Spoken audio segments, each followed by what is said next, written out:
Hello, it's Ate Joy. So karon maligo ta sa among paborito nga liguanan din sa sapa. So, naglikramo ko kay ngano? Man yung gibilin. Gibili ni Siyo ang Guyan, imo oy. towel ug ang sabon. Yara kong gibiyaan dayon. So, mao ni siya ang among secret place. So, mga 15 minutes lang ni siya baklayon, di ka ni Samia. So, ano siya? Medyo lubog-lubog ang sapa kay nagulan man, pero okay na kay ni siya liguan kay kaya ni. Di kay imong lubog.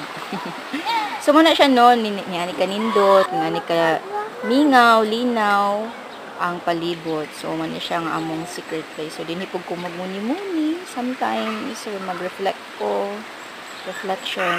Pasalamat sa Ginoo nga naay ni ani kanindot nga lugar din sa amoa nga makarelax ko ilabi na ako din kay makalimot ko sa akong mga problema.